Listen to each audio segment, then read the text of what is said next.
जन्म हो जाता है या अपने कर्मानुसार किसी लोक को जाता है, तो महाराज जी फिर पितृ बनकर कैसे आते हैं? अगर कोई गलती हो जाए तो पितृ परेशान करते हैं, ये कैसे संभव है गुरुदेव?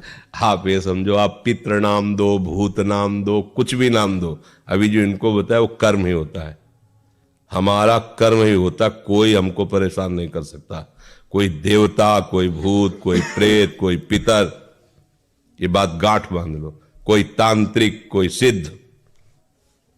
यदि मेरा कर्म गलत नहीं है तो विश्व ब्रह्मांड में किसी की ताकत नहीं है कि वो हमको दंड दे सके, क्योंकि सबका शासन करता भगवान है, ईश्वर है।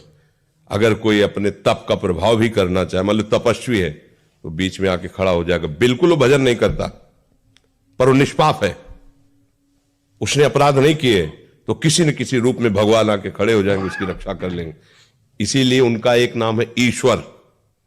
संपूर्ण जीवों का शासन उनके हाथ में है और सब जगह विराजमान है। यार मैंने तो भगवान को पुकारा ही नहीं, लेकिन मेरा सब काम बन गया।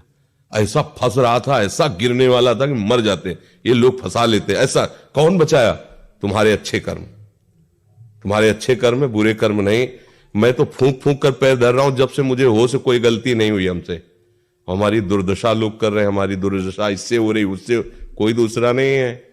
बोले तुम्हारे कोई चक्कर है, ऊपरी चक्कर है, लोग ऐसे कहते हैं। वो अरे ऊपरी और भीतरी, केवल तुम्हारे कर्म का चक्कर है, दूसरा कोई नहीं है। वही कर्म भूत बन करके तुम्हें सताएगा, वही कर्म पितर बन करके, वही कर्म ग्रह बन करके सताएगा, कोई नहीं सता सकता। जो पे कृष्ण चरण मन अर्पित तो कर है का नवग्रह रंग, रंग माने भिखारी। ये भिखारी नवग्रह तुम्हारा बाल बांका भी नहीं कर सकते यदि कृष्ण चरणारविंद में चित्त लगाए हो।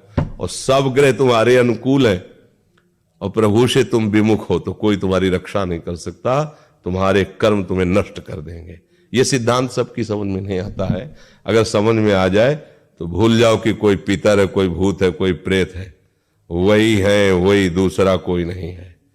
वही तुम्हें दंड देने के लिए कभी भूत बन जाते हैं, कभी मृत्यु बन जाते हैं, कभी नाना प्रकार की घटनाएं बन जाते हैं।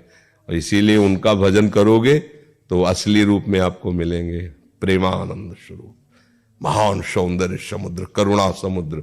वही नहीं कहते जो विमुख है, अधर्माचरण करता है, उसके लिए मैं काल रूप भयंकर हूं। भगवान ही कह रहे मैं उसके लिए भयंकर रूप हूं।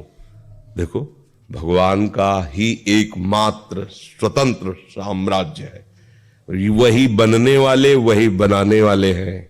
बस सावधान होकर उनका भजन करो, कोई कुछ नहीं कर सकता। Highest paid entry level